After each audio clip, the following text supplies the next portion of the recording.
Libro de Mateo capítulo 9, versículo 9, dice, y la palabra de Dios la leemos en el nombre del Padre, del Hijo, y la unción y comunión del Espíritu Santo. ¿Cuántos dicen amén? Dice, pasando Jesús de allí, vio a un hombre llamado Mateo, que estaba sentado al banco de los tributos públicos. Y le dijo, sígueme.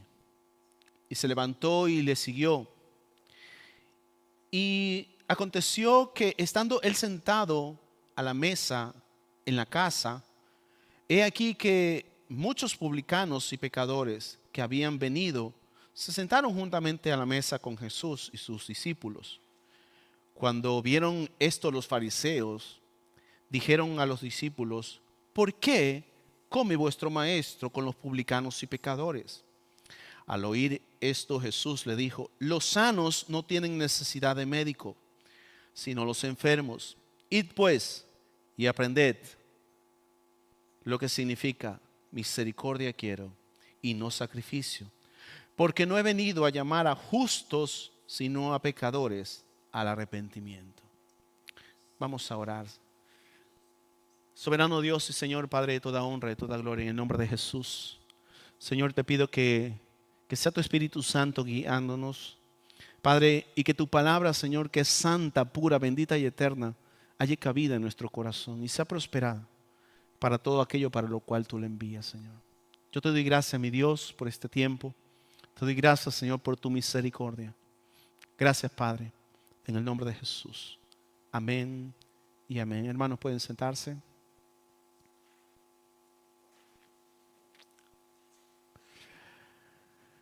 El tema de este mensaje es sacrificio de justicia. Un sacrificio de justicia. ¿Cuándo fue la última vez que te sacrificaste? ¿Cuándo fue la última vez que te sacrificaste? Bueno, muchos no tenemos respuesta para esta pregunta. ¿Qué quiere decir, hermanos, sacrificio? Sacrificio quiere decir, según el diccionario, una ofrenda hecha a una divinidad en señal de reconocimiento y obediencia.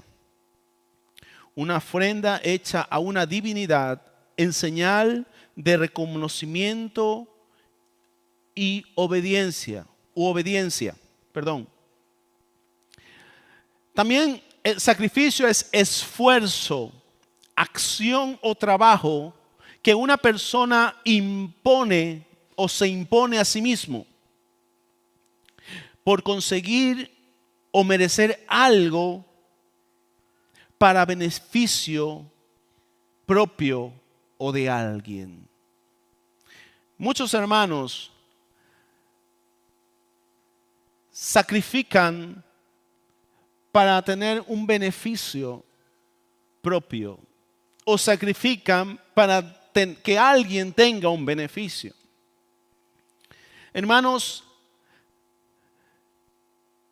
los llamados por Dios a sacrificar lo hacemos en justicia. El libro de Mateo relata el llamamiento de los discípulos. Si usted lee el libro de Mateo, ahí usted va a encontrar cómo Jesús llamó a los discípulos. En Mateo capítulo 4, bendito sea el nombre del Señor. Vaya usted a Mateo capítulo 4, versículo 19. Mire lo que dice. Dice, y le dijo, venid en pos de mí y os haré pescadores de hombres. Y ellos entonces, dejando al instante las redes, le siguieron. Pasaron de allí al otro lado dos hermanos, Jacobo, hijo de Zebedeo, y Juan su hermano, en la barca con Zebedeo su padre, que remendaban sus redes, y los llamó. Y ellos, dejándolo al instante, la barca y a su padre, le siguieron.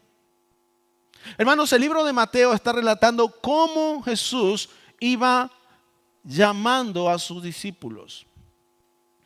Y también cómo Jesús le llamó a él. Él estaba sentado en la mesa de los tributos públicos. Mateo era un publicano.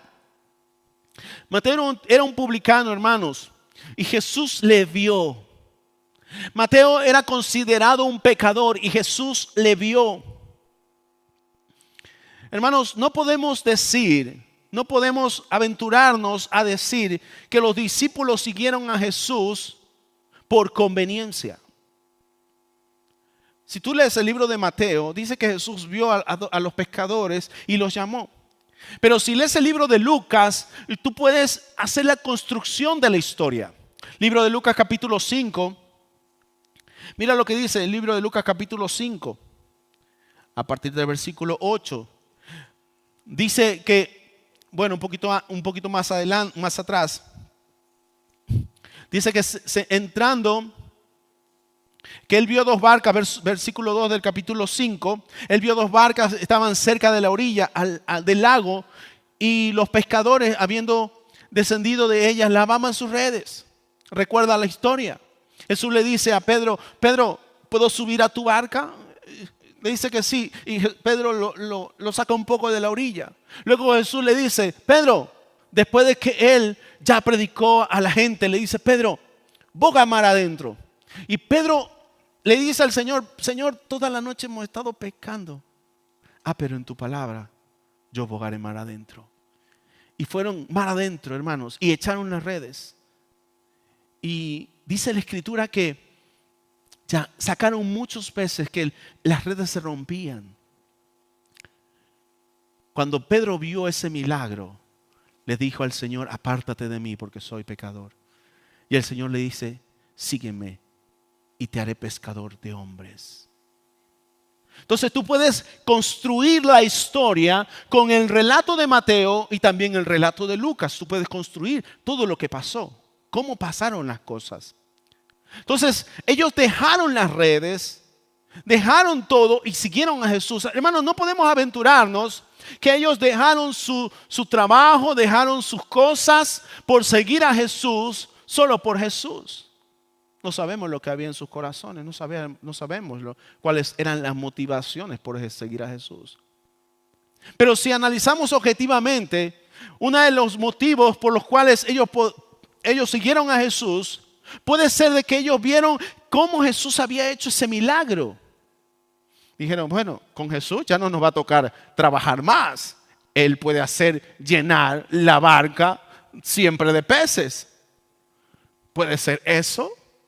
Ellos vieron un milagro y escucharon el llamamiento de Jesús y dijeron, bueno, con Él tendremos siempre provisión. Vamos a acercarnos, vamos a ver si esto funciona. Pero hermanos, Mateo no era pescador. Mateo era un publicano. ¿Sabes que en ese entonces los publicanos, muchos cobraban los impuestos y cobraban de más? Y pues tenían sus posesiones. Por eso el pueblo no les gustaba juntarse con publicanos. Eran defraudadores, eran pecadores. Pero ellos tenían su posición, tenían sus posesiones. Y Mateo recibe el llamado de Dios. Y en ese momento dice que Mateo lo dejó todo. Ahora, la escritura ahí en ese momento no da detalles, pero dice que él sentado a la mesa. ¿La mesa de quién? La mesa de Mateo. Lo que hace Mateo es de que invita a todos los publicanos, todos los recaudadores de impuestos a su casa e invita a Jesús para que todos le conozcan a Jesús. Para que todos conozcan a Jesús. Hermano, cuando tú recibes un llamado de Dios, tú llamas a todos los que conoces para que conozcan a Jesús. Cuando tú has recibido un llamado de Dios y lo dejas todo por seguirle a Él, quieres que otros que tú conoces también le conozcan. Y esto pasó con Mateo. Mateo dice, mira, vamos a hacer una comida, vamos a invitar a todos los que yo conozco publicanos. Y entonces se entiende que Mateo también tenía una posición entre los publicanos. Y vinieron todos. Pero también llegaron ahí los no convidados a la boda, o no los no convidados a la cena. Dice, ¿por qué tu maestro come con publicanos y pecadores? Tú quieres que coma contigo. No puede comer él con los publicanos y pecadores. Tú quieres que coma contigo. Pero tú no lo has dejado todo por seguir a Jesús. ¿Dónde está el sacrificio? Mateo. Hermanos, los otros discípulos eran pescadores. Y no quiero que se piense que estamos desdeñando, ni mucho menos, no. Pero Mateo era un publicano.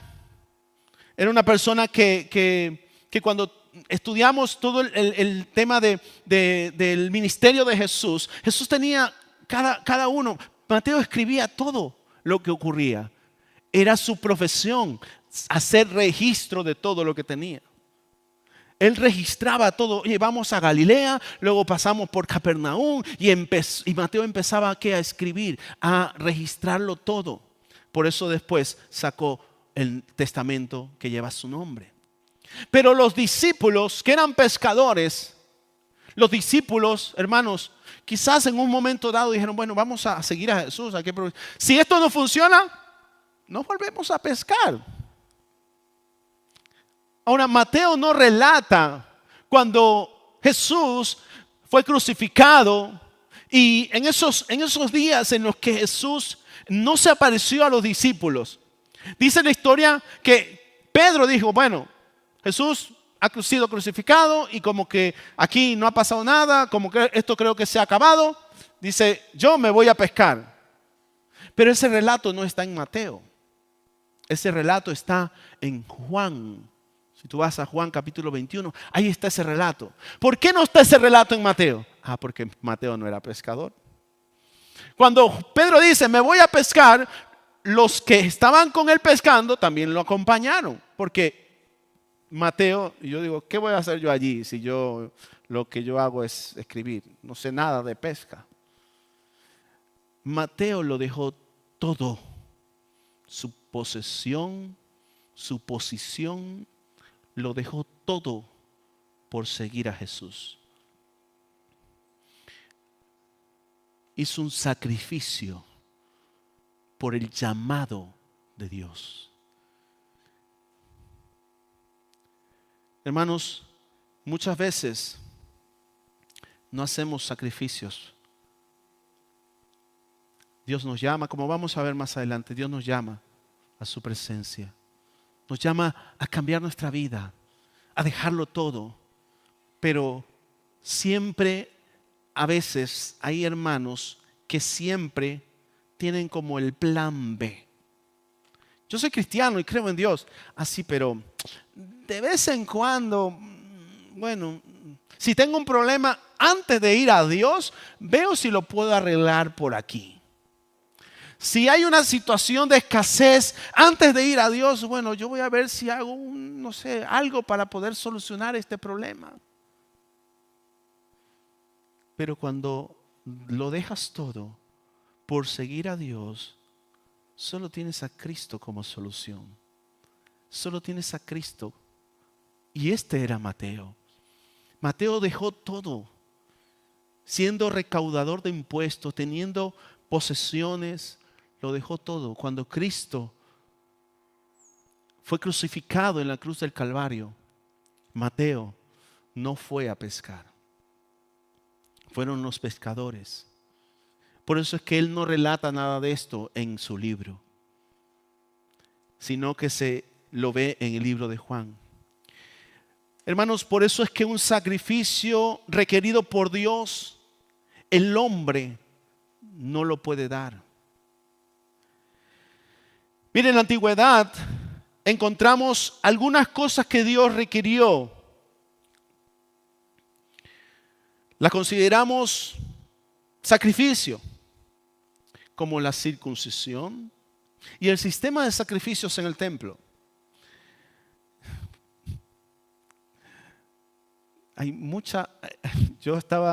¿Cuántos de vosotros habéis leído el libro de Levítico? ¿Y lo habéis terminado? Cuidado, porque yo estaba leyendo todo el libro de Levítico y cómo eran las formas de sacrificio. Y hermanos, refresqué conocimientos. Y hay una cosa que en los sacrificios se puede ver particularmente es que los sacrificios también iban por la posición social. También iban por la posición social. Alguien que tenía una posición social buena, bueno, ahí está la escritura, puede sacrificar un becerro, un carnero, un macho cabrío. Pero las personas que tenían posiciones más humildes, Dios también le decía, oye, no pasa nada.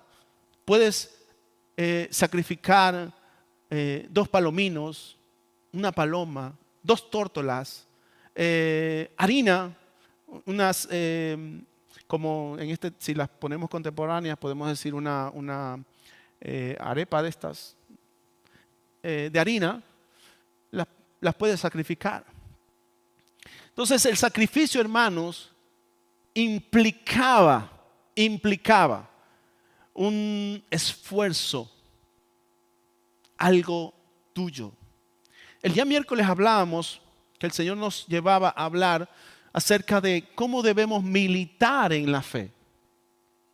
Y el apóstol Pablo le dice a Timoteo, no voy a hacer que el siervo lea el versículo que leímos, pero el apóstol Pablo le dice, no a Timoteo, sino a Tito, que exhorte a los siervos, que exhorte a estar firmes en la fe. Porque ninguno que milita en el Señor se enreda en otros negocios, como le dice el apóstol Pablo a Timoteo. O estás en Cristo o estás en el mundo. Pero no hay una dicotomía. En Dios no hay dicotomía. Hoy estoy aquí y mañana estoy allí. No. O eres frío o eres caliente. Pero a los tibios los vomitaré de mi boca, dice el libro de Apocalipsis.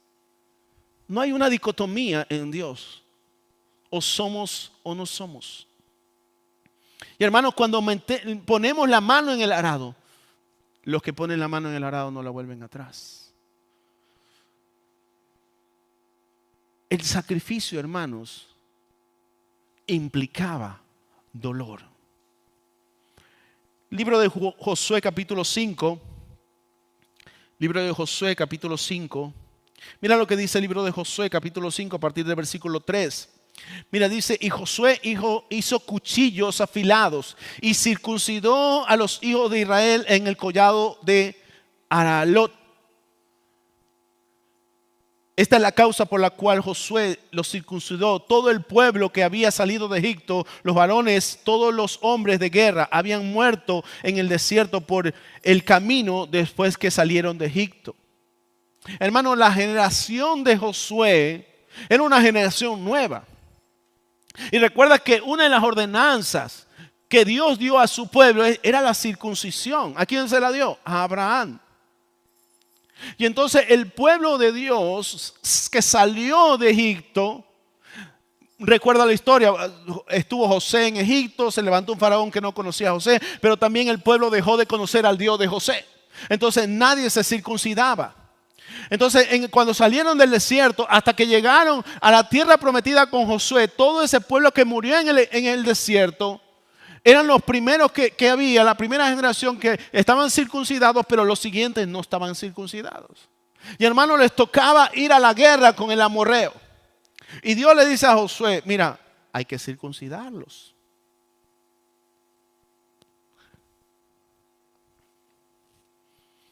Y Josué se hizo cuchillos afilados para la circuncisión. El verso 9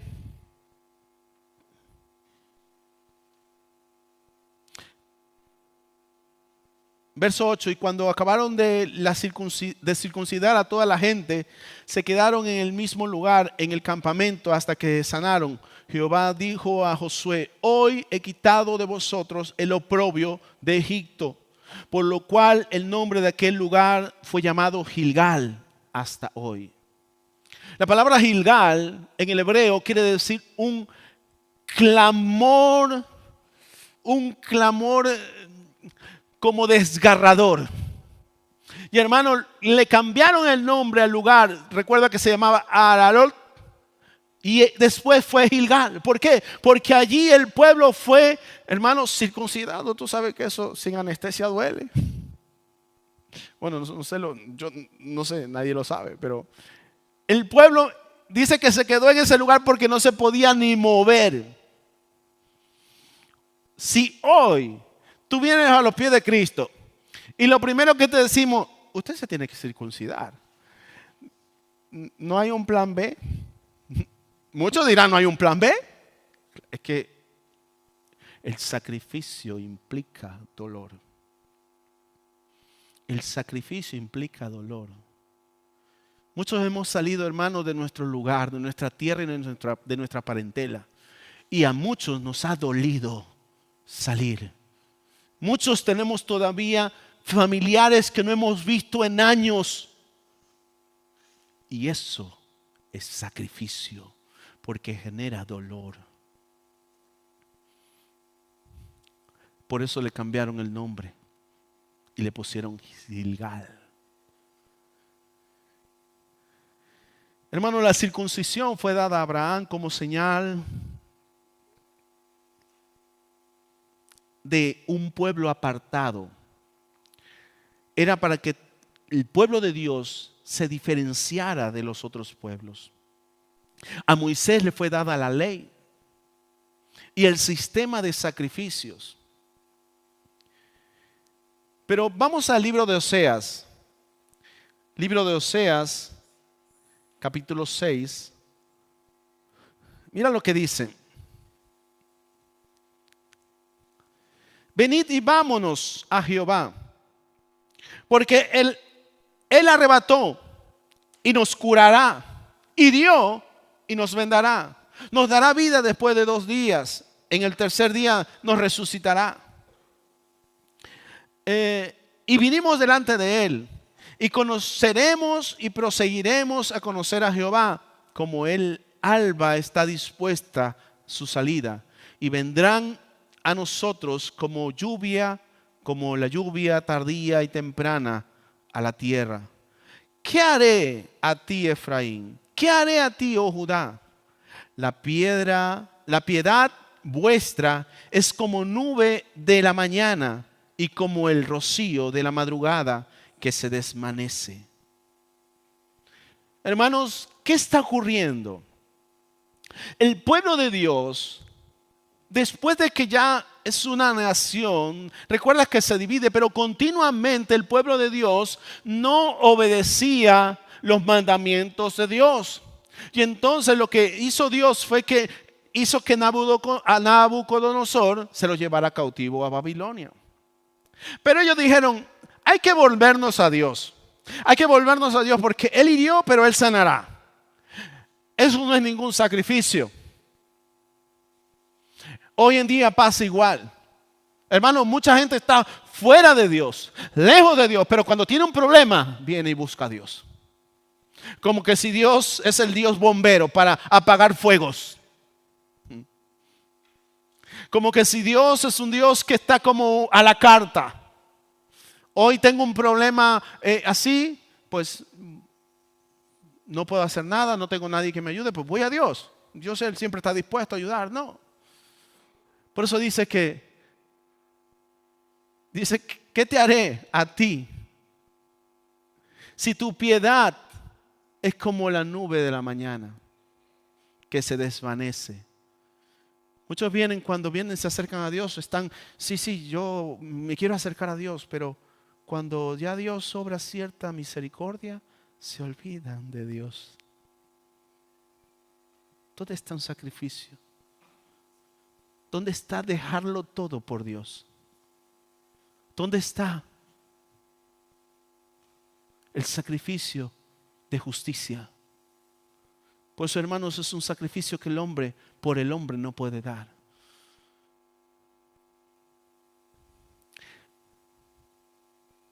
Hermanos, la circuncisión y la ley de sacrificios eran una ordenanza en el antiguo pacto. ¿Sabes tú cuáles son las ordenanzas en el nuevo pacto? El bautismo y la Santa Cena. El bautismo y la Santa Cena. Yo te voy a decir una cosa. Muchas veces hay gente que se bautiza como moda. Te bautizas tú, me bautizo yo. O me bautizo en verano porque hace más calor y tal. ¿Dónde está el sacrificio que implica el bautizarse? que es, hermanos, ya no comulgar con las cosas del mundo.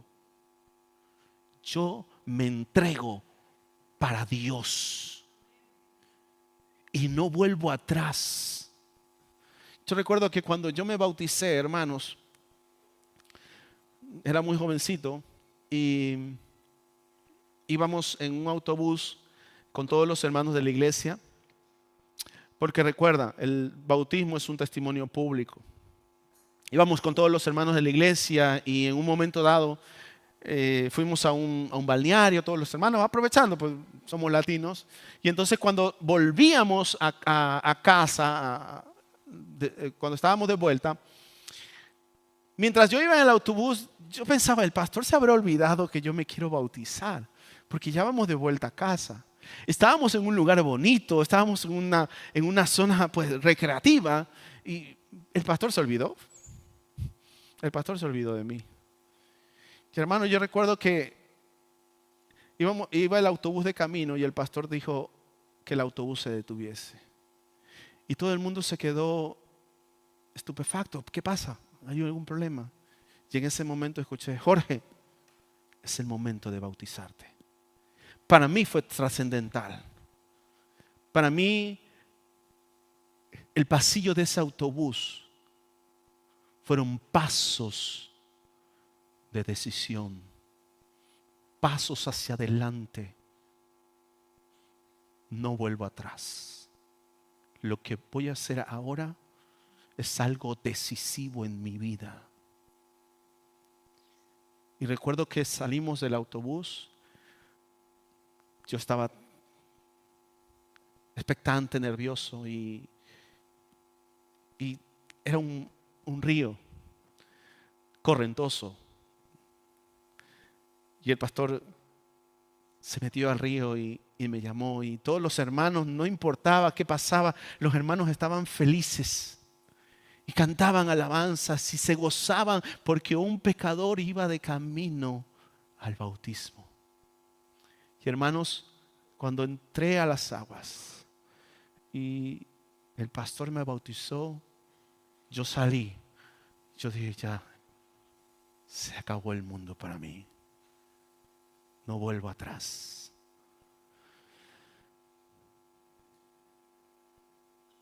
Hermanos, todos los que se han bautizado, si aún están comulgando con el mundo, yo pregunto, ¿dónde está el sacrificio? ¿Dónde está el sacrificio de justicia?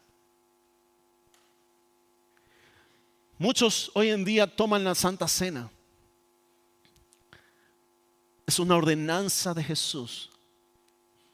¿Dónde está el sacrificio? Porque toman la Santa Cena, hermanos, sin discernir el cuerpo y la sangre de Jesús. Como vamos a ver más adelante, ese sacrificio le da sentido al mío. Yo no puedo sacrificarme en cosas.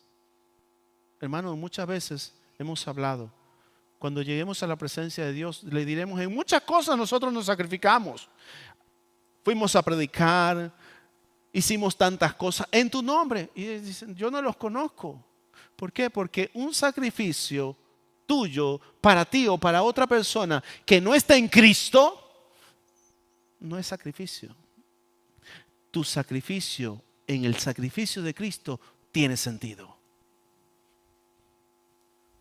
Y cuando tú, hermanos, sacrificas, pero muchos no sacrifican entrando a la mesa del Señor. Tengo algo con un hermano, tomo la Santa Cena. ¿Dónde está el sacrificio que tú tienes con ese hermano? El sacrificio que tienes que hacer es dejar eso y estar en comunión. Tengo algo que no he confesado.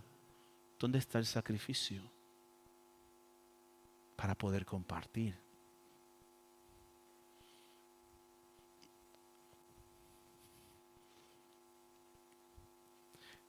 ¿Qué dice el libro de Amós capítulo 5? Amós capítulo 5, bendito sea el nombre del Señor.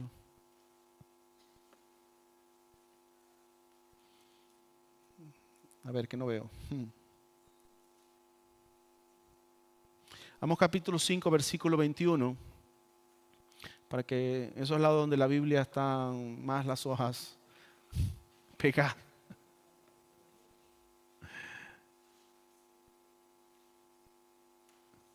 A partir del versículo 20. ¿No será el día de Jehová tinieblas y no luz? Oscuridad que no tiene resplandor. Dice, abominé vuestras solemnidades y no me complaceré en vuestras asambleas, en vuestras reuniones. Y si me ofreciereis vuestros holocaustos y vuestras ofrendas, no los recibiré, ni miraré a la ofrenda de paz de vuestros animales engordados. Quita de mí la multitud de tus cantares, pues no escucharé las salmodias de tus instrumentos. Pero corra el juicio como las aguas y la justicia como impetuoso arroyo. Me ofreciste sacrificios y ofrendas en el desierto en 40 años, oh casa de Israel. Antes bien llevarías el tabernáculo de vuestro Molot y Kium, ídolos vuestros, la estrella de vuestros dioses que os hicisteis. Muchas veces, hermanos, venimos aquí a la iglesia a adorar a Dios y no le adoramos a Él. No le adoramos a Él porque no hay un sacrificio. No implica nada. Muchas veces venimos a la iglesia y salimos y hemos sentido que ha pasado el tiempo, pero no hay nada en nuestro corazón. Quiere decir que no has sacrificado. Hermanos, cuando el Espíritu Santo entró el día de Pentecostés, dice la Escritura que todos estaban juntos y unánimes. ¿Sabes qué estaban haciendo? Sacrificando. ¿Sabes por qué? Porque estaban siendo buscados por los judíos. Estaban siendo acechados por también los de Roma. Pero ellos, hermanos, ahí estaban. A pesar de la persecución, estaban unidos. Hoy, en medio de la bonanza, la iglesia está dividida. Hoy en día, hermanos, muchas personas no sacrifican. El sacrificio implica dolor, entrega, sumisión. Un sacrificio de justicia por redención de los pecados es dejar, es morir.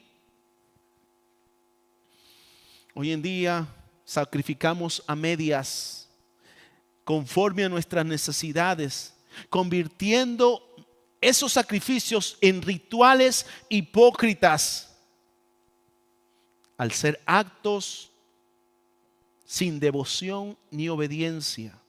1 Samuel capítulo 15 habla de esto. 1 Samuel capítulo 15 versículo 22. Mira lo que dice. Y Samuel dijo: se complacerá Jehová tanto en los holocaustos y en las víctimas como en que se obedezca a las palabras de Jehová. Ciertamente el obedecer es mejor que los sacrificios y el prestar atención que la grosura de los carneros.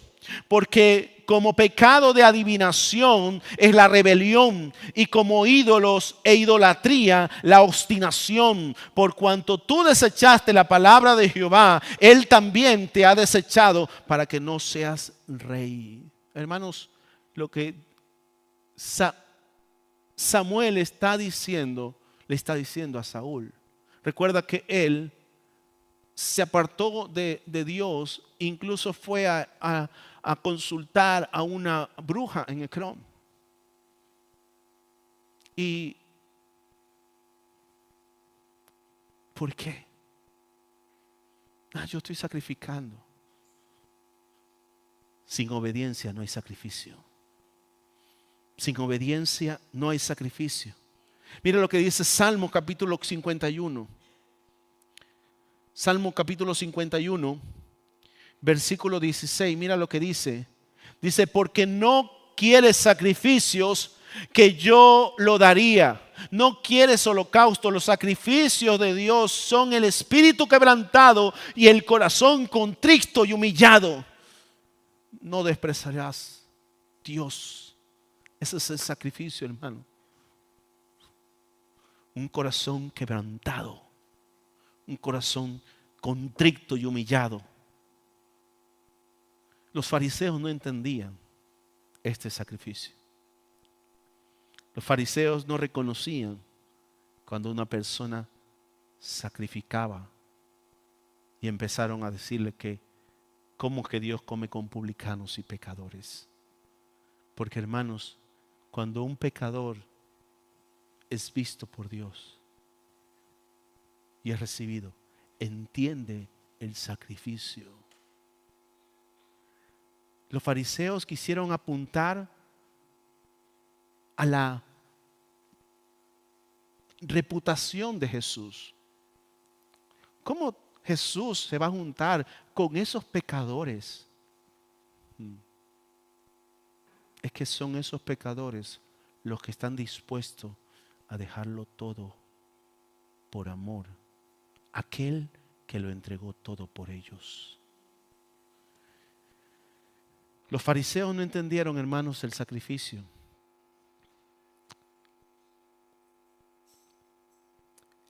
Desde la antigüedad hasta ahora, hermanos, los sacrificios implicaban una víctima.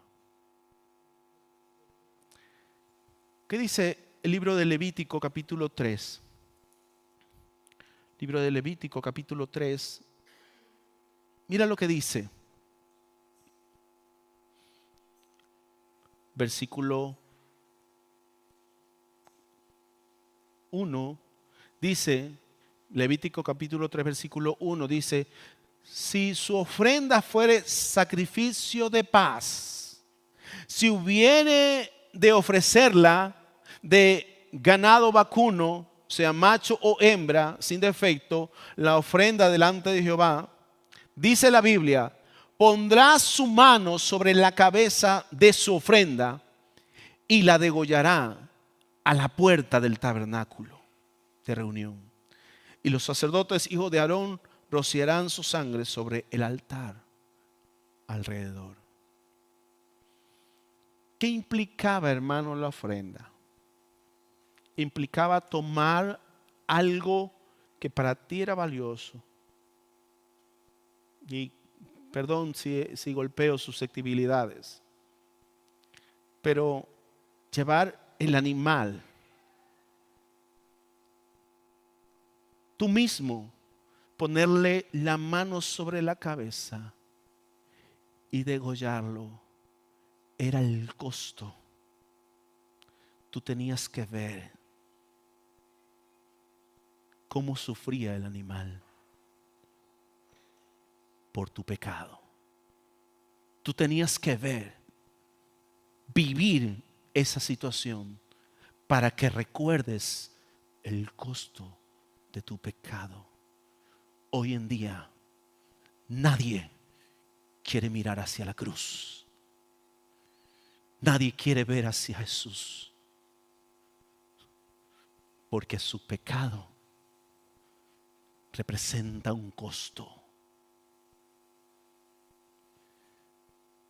Dios le dio a Abraham la circuncisión, a Moisés la ley y eran requerimientos. Pacto con Dios. Pero en Génesis capítulo 22, Dios le dice a Abraham, Abraham, ofréceme a tu hijo, tu único, el que amas, en holocausto, en el lugar que yo te mostraré. Hermanos, Abraham salió con Isaac. Y sabes que es la misma representación. En el momento Abraham hizo el altar, colocó, dice la Escritura, unas piedras, ató a Isaac, su hijo. Y él le preguntó: Padre, ¿dónde está la leña? Tenemos la leña y el fuego, pero ¿dónde está el cordero para el sacrificio? Y cuando Abraham toma a su hijo y lo pone en el altar, y hermanos, y le pone su mano en la cabeza de su hijo, y levanta, hermanos, el cuchillo para proceder al sacrificio, Dios le dijo: detente, no toques al muchacho, conozco tu corazón, porque antes de venir ya tú lo sacrificaste en tu corazón para mí. Y él se detuvo. Y hermanos, porque se necesitaba una víctima para que tomara tu lugar. Jesús es el Cordero de Dios que quita el pecado del mundo. Jesús, dice el libro de Isaías, que fue como oveja hacia el matadero y no abrió su boca delante de sus trasquiladores. Hermanos, hoy en día para sacrificar hay que ver hacia la cruz. Hay que ver hacia la cara. Hay que ver cara a cara a Jesús. Y saber y entender si nosotros estamos sacrificando algo. Porque el sacrificio, hermanos, sin derramamiento de sangre no hay remisión de pecados. El sacrificio implica muerte. Y para que tú y yo no muriéramos, Cristo dio su vida. Se sacrificó por ti y por mí. Ese es un sacrificio de justicia. Todos delante de Dios somos pecadores. Andy, por favor, ponte en pie. Todos delante de Dios somos pecadores, hermanos. Y no nos vamos a salvar por las obras inicuas o sacrificios que no estén en el sacrificio de Jesús.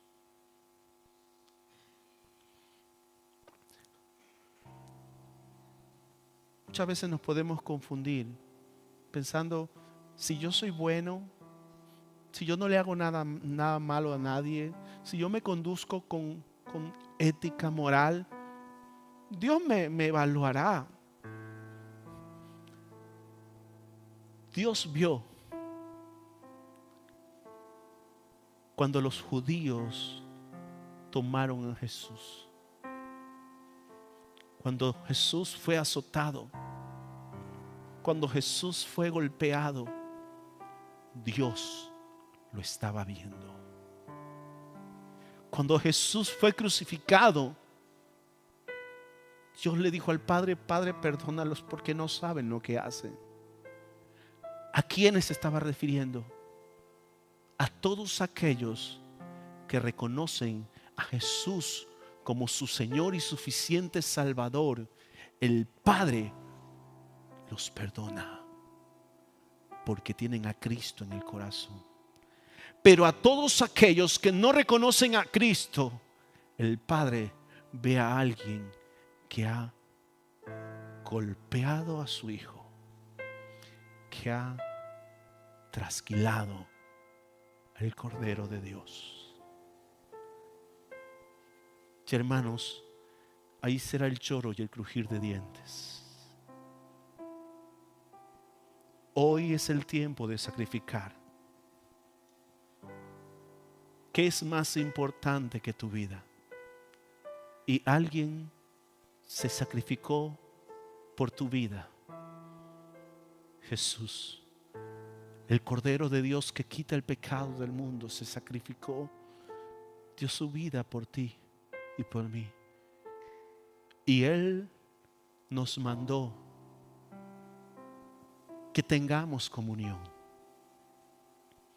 ¿Por qué no sacrificarnos por Jesús, para tener comunión los unos con los otros.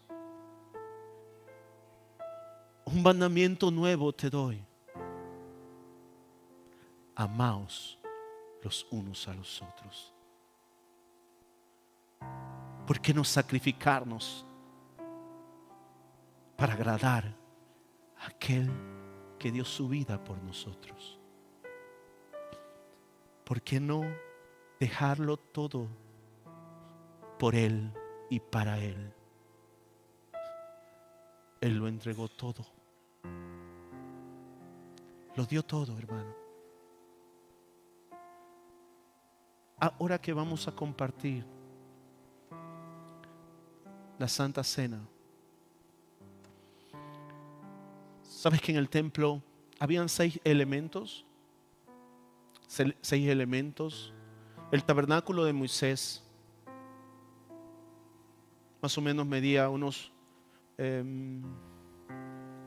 46 metros de largo, unos 23 metros de ancho. Estaba la puerta. Jesús en el libro de Juan dice: yo soy la puerta. Estaba un elemento llamado el lavacro. Estaba el altar del sacrificio. Luego estaba la mesa de los panes de la propiciación. Jesús dice: yo soy el pan de vida. Estaba el candelabro. Jesús dice: yo soy la luz del mundo. Estaba el altar del incienso, donde la ofrenda subía como olor fragante hacia el Señor. Toda la representación del tabernáculo de Moisés se cumple en Cristo. El Señor dice: yo soy el camino, yo soy la verdad, yo soy la vida, y nadie va al Padre si no es por mí.